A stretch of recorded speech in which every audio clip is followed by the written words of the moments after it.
I kind of put this video together on the fly, along with getting the run recorded. I streamed this run with Shadow Stitch Plays kind of last minute on Twitch, and I think it'll make a good lead into October, so let's see how fast Generation 5 pseudo-legendary Hydreigon can beat Pokemon Black. Rules are in the description. Close to 2 years ago now, I did a run with Hydreigon in Generation 1 using the old Sanqui randomizer tool, and for a run that is 2 years old, the in-game time still holds up pretty well for Gen 1 today, and is still better than some of the newer backports and re-ranks I've been doing. Go check that one out if you want, but it's finally time to see how this thing performs in its home generation. It has a whopping 600 base stat total, with no single stat under 90, with an amazing starting set to match in Tri-Attack, Dragon Rage, Bite, and Focus Energy. Dragon Rage effectively makes everything in the early game a one-shot, and I do have a few things to mention before we hop into the run. The first, you might notice sometimes in this playthrough that I've earned a badge but you won't see it light up here. That's because I manually toggle the badges on with my Stream Deck via PokeLink, and a lot of the times I forget to toggle them on. I need to remember to do this and improve to do this in other videos as well, and this probably won't be the last time you hear me mention it in a video. The next is, as we were playing this run, Shadow Stitch had to start as a dino, but he was a shiny dino, because the shinies of this Pokemon are pretty awesome. Next, let's cover nature really quick. Today, I chose to go with a neutral nature, Hardy, although I don't think you can go wrong with a plus special attack nature, especially for what's to come later in this run and strategies that end up being used. But you'll just have to wait until later in the video for that. Thanks to Dragon Rage, Hydreigon steamrolls through N, Bianca, Charon, and Chili. In fact, the first Pokemon Dragon Rage can't one-shot is Charon's Tepig in the second rival fight, post-Dreamyard. But even then, his Pokemon don't have the power to stand up to my three-headed monster. Jumping ahead to Nacrene City, I pick up the Charcoal because Hydreigon is going to get access to Flamethrower in the post-game, and I think I'll take this time to go over Hydreigon's level up moves and learn set in full. Through level up, it gets one setup move in Workup, which is also the first TM you get from the first gym leader Chili, but it also gets access to a few moves that take advantage of its Dragon and Dark typings. As I previously mentioned, we start with Bite, but we also get Headbutt at 12, Dragon Breath at 17, Crunch at 25, Dragon Pulse at 32, Workup at 38, but I could teach this move whenever I want, Dragon Rush at 42, Body Slam at 48, Hyper Voice at 68, and Outrage at 79.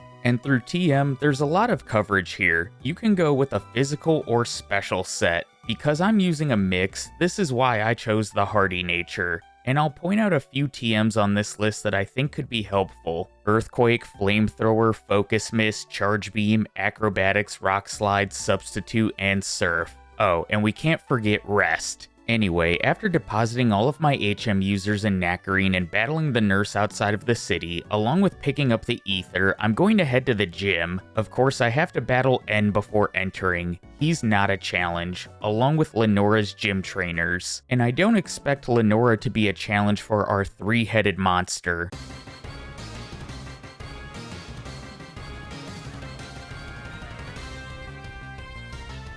Her lead is Herdier. Its Intimidate doesn't matter because my set is mostly special, and I knock it out with 2 Dragon Breaths. Last is her Ace Watchhog. Dragon Breath gets Paralysis on it, but its Retaliate hits doing big damage. From here, I should have went for Dragon Rage because I probably would have knocked this thing out, but I go for another Dragon Breath, leaving it on red health. It gets through Paralysis and knocks Hydreigon out for its first reset. I correct my mistake in the next battle though, going for Dragon Breath as Watchhog misses Hypnosis, and then switching to Dragon Rage to earn the second badge. Now we have to chase Team Plasma through Pinwheel Forest, and I make sure to battle the Rangers here for some Chesto Berries just in case I need to utilize Resto Chesto strats, along with getting Pecha Berries, which come in handy against Ghetsis in the final battle. Let's pick things up in Castelia City. Once again, we have to chase Team Plasma out of the city and recover Bianca's stolen Muna. In all of the main series Pokemon games, is Bianca the only trainer to ever have a Pokemon stolen from her from an evil team? I honestly don't remember and don't know the answer to this, so let me know in the comments. And we're going to be doing quite a bit of jump cutting. We're going to be jumping straight to the battle against Berg, and while Whirlipede and Dwebble don't really give me any problems, both of them are a 2-shot, the battle against Leavanny is rather close. Dragon Breath is dealing pathetic damage as its speed controls me with String Shot, and it's a good thing I still have Dragon Rage on my learn set for now, because it is able to 2-shot Leavanny, and if I didn't have it, Struggle Bug would have easily finished me and I would have taken a second loss. Before leaving Castelia, I pick up the TM for Rest. Surprisingly, I don't end up making use of it at all in this run. We have a battle against Bianca as we try to exit town. She's not a problem. And another battle against Charon as we enter the desert, and he also isn't a challenge. Let's pick things up in Nimbasa. I take care of the normal errands. I purchase the TM for return, but never end up using it. Pick up the HM for strength,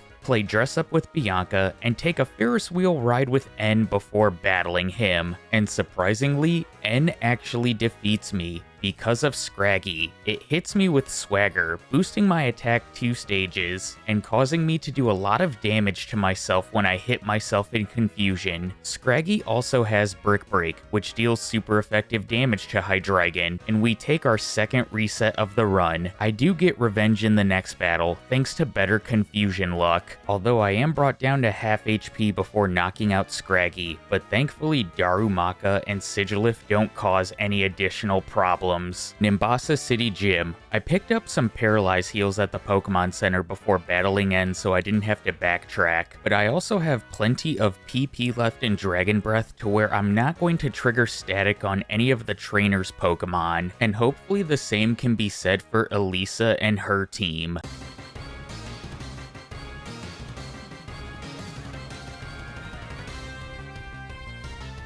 I came into this battle extremely overconfident that I don't even heal beforehand. Both of her Emolgas are going to be 2-shots with Dragon Breath or Crunch, and they deal a little bit of chip damage to Hydreigon with Aerial Ace and Pursuit. The good news is that I get her to burn through her Hyper Potions on her Emolgas, but the bad news is that I trigger static on the second when I go for Crunch, and now I'm paralyzed for her Ace Zebstrika. Thankfully, its Spark isn't doing a lot of damage, and Hydreigon doesn't get caught in paralysis, 2-shotting her Ace and earning me the 4th badge. But now I actually have to give some screen time to one of the rivals, Charon. The first 3 Pokemon are not a problem, although Liepard uses Torment so I can't use the same move twice in a row. But we need to talk about his ace, Pignite. Dragon Breath deals over half to it and doesn't inflict paralysis, but triggers its Citrus Berry in the process. It then hits me with Arm Thrust, critting one of the hits and hitting 5 times. I should have gone for Tri-Attack at this point, but go for Dragon Rage instead, which leaves it on a Sliver. It hits Arm Thrust again, hitting 4 times, but leaving me at 3 HP remaining. I couldn't believe it. In Driftveil, I pick up the Expert Belt from the market. This will increase the power of super effective moves by 20%. I also make sure to grab the PP Up, Ether, and Protein before heading into the cold storage and cleaning it out of Team Plasma. Clay's gym trainers aren't a problem. Everything is a one-shot thanks to me learning Dragon Pulse while making my way through the cold storage, and Clay himself doesn't fare any better. I can one-shot his lead Krokorok, who doesn't go for Torment, along with his final Pokemon Palpitoad. Excadrill takes 3 hits to knock out, and while Torment probably would have made this battle a bit tougher, instead it's an easy 5th gym badge, and we have an even easier rival battle following the battle against Clay that I don't even bother healing for. We have to go through Chargestone Cave next. Sometimes the Plasma Grunts in the cave can give you trouble because the Watchhogs like to go for Super Fang and Confuse Ray, but Hydreigon is just 1 or 2-shotting everything in its path and doesn't have a lot of trouble. While here, I make sure to pick up the Bright Powder and the rare candy on the bottom floor. I defeat N at the end of the cave so he'll get out of my way and we can enter Mistralton. As I head towards Route 7 in the Celestial Tower, I pick up the TM for Charge Beam. I don't have plans to use this against Skyla, but the chance to increase my special attack could come in in handy in a later battle. After arriving at the top of the tower, I ring the bell to call the last stag to the tower and transport Skyla back to her gym. By the way, I haven't played Silk Song yet. I need to work through the first Hollow Knight still, and I've made some significant progress in that game. If you've played one or both, let me know in the comments and what you think of it so far. We're about 10 minutes into this run, and Hydreigon has had no struggles, except for one unfortunate reset, and I made a mistake earlier in the video. I blacked out to N in Nimbasa, so it's one reset and one blackout. So, let's see what you got, Skyla.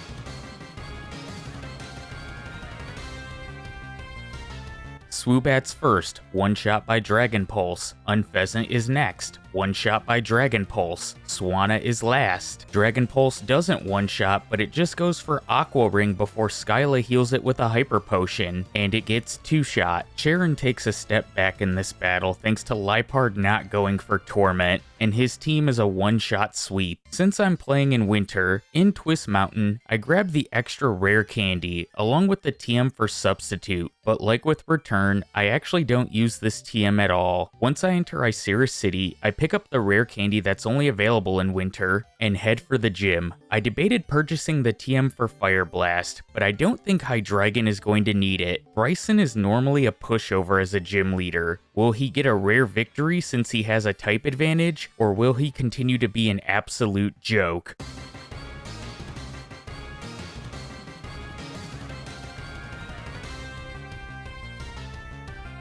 Like I did in the Ez Cavalier run, I need to let Live Me take it from here.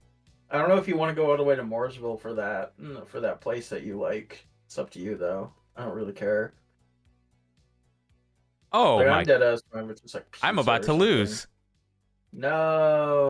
I lost. Whatever will we do? I lost to Bryson. You lost to Bryson? I got swaggered. I don't feel as bad that Bryson got a victory, considering that I am weak to his Pokemon, but fortunately for me, I get better confusion luck in the next battle and get revenge, earning the 7th badge. Dragon Spiral Tower. One important item I always pick up here is the Max Elixir before the back-to-back-to-back-to-back Plasma Grunt battles. But today, I'm also going to be picking up the Dragon Fang, a held item that will boost the power of Dragon-type moves by 20%. Arriving at the top of the tower, Joey Wheeler and his Red Eyes Black Dragon don't stand a chance against our Blue Eyes Ultimate Dragon. From here, we have to head to Relic Castle, but we're going to take care of a few errands first. There are 3 rare candies I can pick up: the Route 16 candy, Anvil Town candy, and the Desert Resort candy, along with battling some rangers in the Desert Resort for Rostberries. I make sure to get the cover fossil while I'm in Relic Castle as well, to revive and turn into a Tortuga. We chase Getsis out of the castle, get a funny looking rock from Lenora, grab the Pinwheel Forest rare candy and the Route 2 rare candy, before heading towards Opalucid City to face Bianca. This battle isn't a challenge though, and why don't we go ahead and jump straight to the battle against the Opalucid City gym leader, Drayden. Like Skyla, he's a one-shot sweep. And the Charon battle before Victory Road doesn't provide a challenge either. Emboar doesn't have any fighting moves unlike Pignite. Aside from battling some spinners that catch me, the only thing to note in Victory Road is that I get this extra rare candy, but I think Hydreigon is ready to take on the League.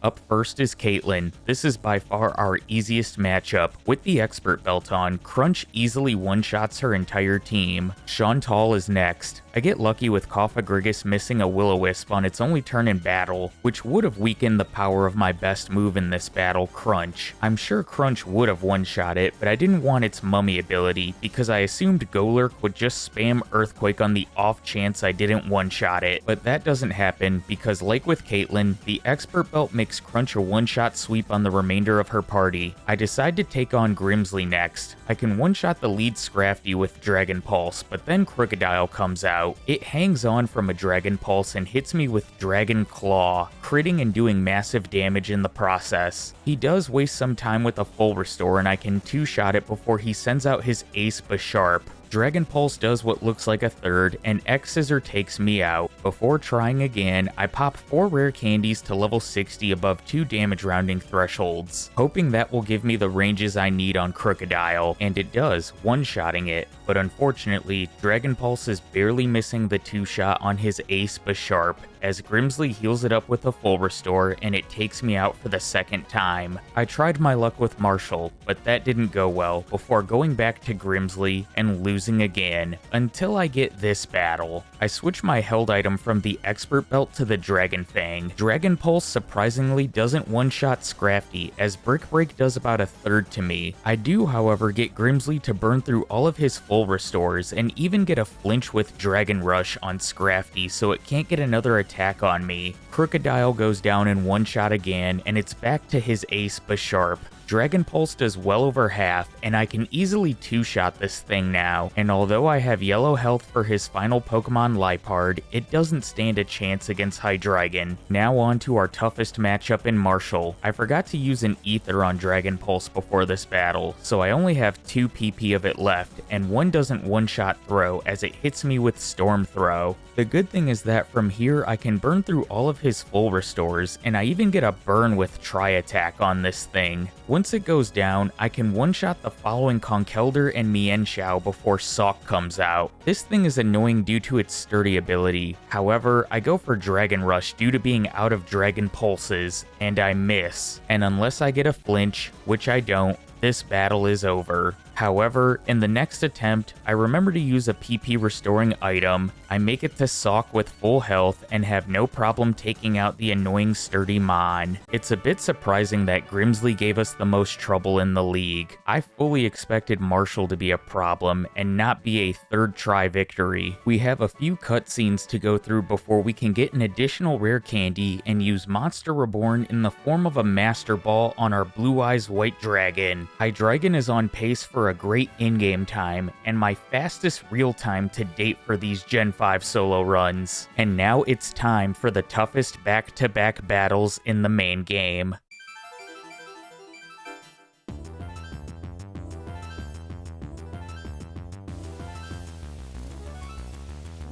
Unfortunately for N, his party stands no chance against our ultimate dragon, Red Eyes, Dreaming Reality of Nemlira, King of Yamimakai, Winged Dragon Guardian of the Fortress, Gear Golem the Moving Fortress, and Catapult Turtle are either 1 or 2 shots. The real battle is against Getsus. Crunch doesn't one-shot the lead Coffin, and I avoid a Toxic as he uses a full restore and my next Crunch gets a better range to one-shot it, but having the ability Mummy is going to be my downfall. In the mirror match, my ultimate dragon comes out on top, one-shotting his, and I can 2-shot the following Bisharp while taking about a third from X Scissor. Bouffalant proves to be tankier than expected, as it hangs on from a Dragon Pulse and hits me with Head Smash, bringing me to 52 HP before falling. While Getsus does have 2 Pokemon remaining in Seismitoad and Electros, he chooses the first, which hangs on from a Dragon Pulse before finishing me with Earthquake, which I could have avoided if I still had Levitate. Before the next battle, I popped rare candies to bring me to 63 and leveled up to 64 after defeating N, but this battle goes much worse because I get hit with Toxic right away, and I forgot to put a berry on again, and I don't even make it past Bisharp.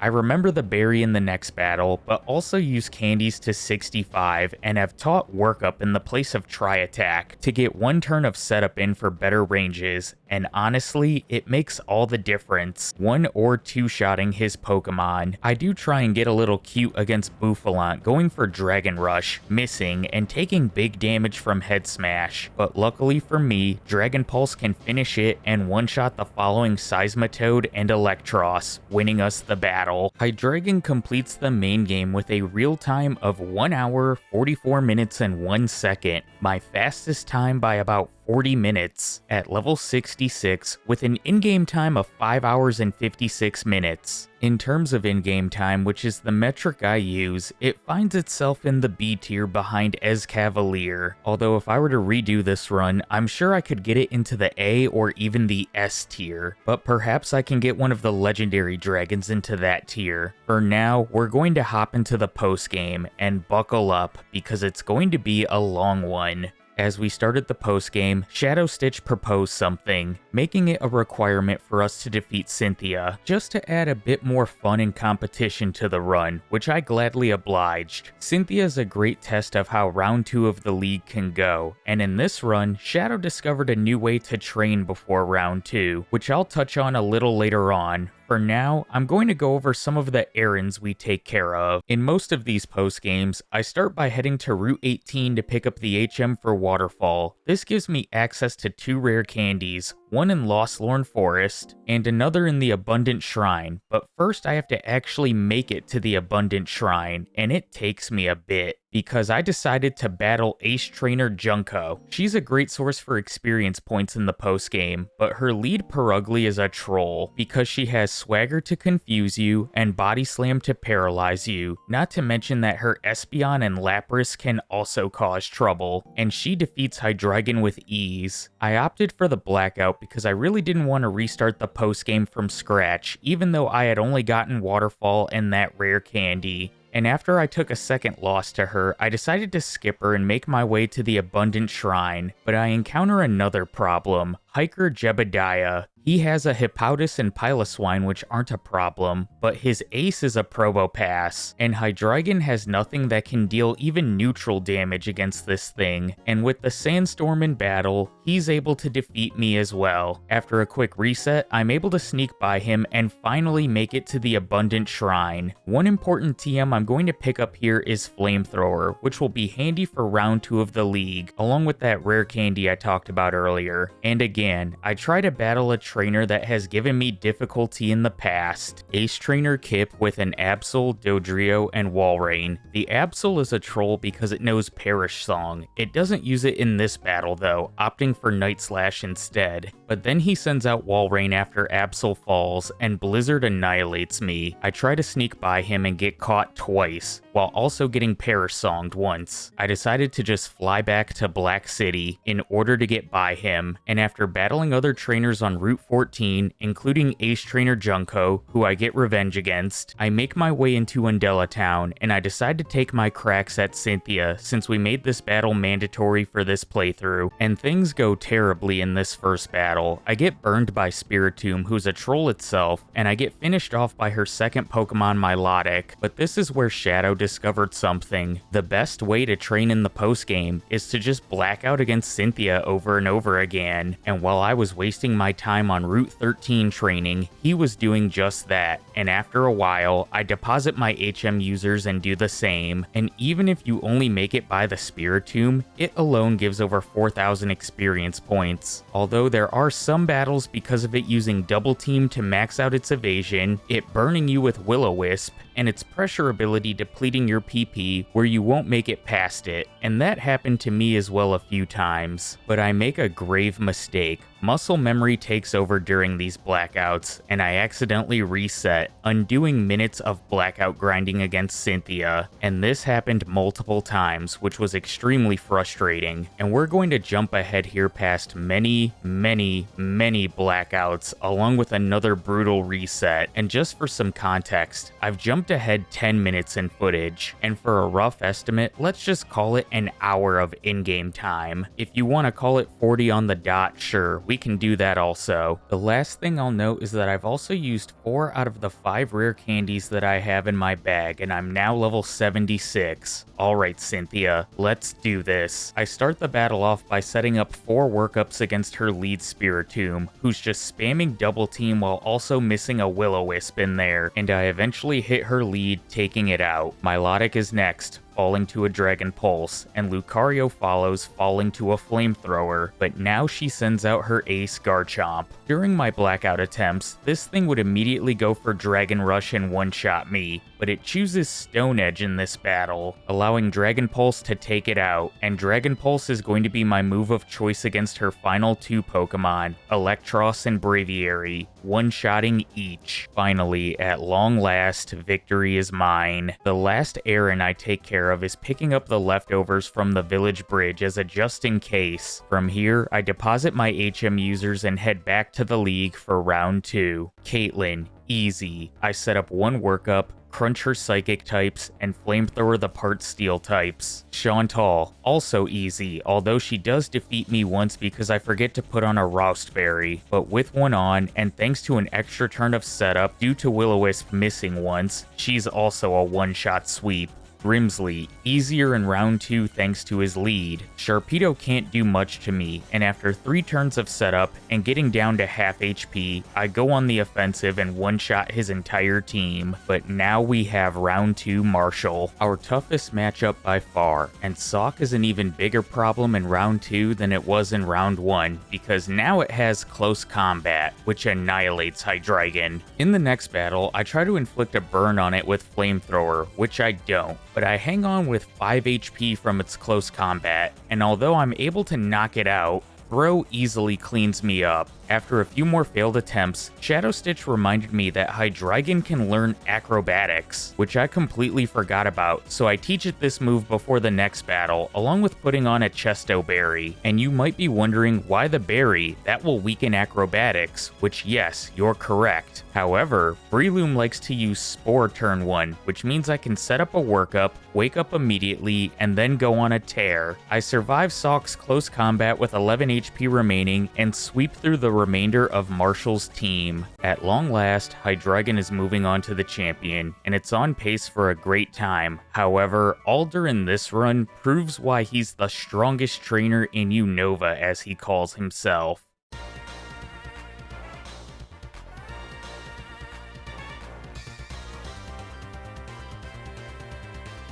If you thought Cynthia and Marshall were difficult for our Hydra, Alder is on a completely different level. His lead is the fast special attacking Excelgor. It chooses me first and copies my acrobatics, which does about a quarter as I one-shot it, but Bouffalant comes out next. Acrobatics does maybe a third as Mega Horn brings me to red health. Dragon Pulse does the same to it and he finishes me the next turn. I tried Charge Beam strats in the next battle to deal some chip damage and get special attack boosts, but Excelgor just goes for Bug Buzz, which annihilates me. And as a montage of losses play in the background, I'm going to point out a few things. The first, I saved in front of Alder at 7 hours 24 minutes in-game time and started taking him on at just under 39 minutes real time. Keep this in the back of your head as we approach the end of the video. The second is that all of Alder's Pokemon have an attack that deals super effective damage to Hydreigon. Excelgor has Bug Buzz and Focus Miss, which also use its higher 100 base special attack stat. Bouffalant has Mega Horn, which pairs with its 110 base attack stat. Druddigon has Outrage and Superpower, both physical moves that go with its 120 base attack stat. Vanillix has Blizzard and a 110 base special attack stat. Escavalier, although slow, has X-Scissor and a monstrous 135 base attack stat. And finally, his ace Volcarona. It, like his lead, has Bug Buzz, but it also has a setup move in Quiver Dance to boost its already high 135 base special attack stat. And if Hydreigon isn't one-shotting anything, I need to get lucky with either a miss, maybe a critical hit on my end, or be able to tank at least 2 attacks, which just isn't happening. After 7 attempts though, I get this battle where I actually make it past his second Pokemon, Bouffalant, in part to it missing a head charge, and also in part from getting burned by Flamethrower to weaken its attack stat.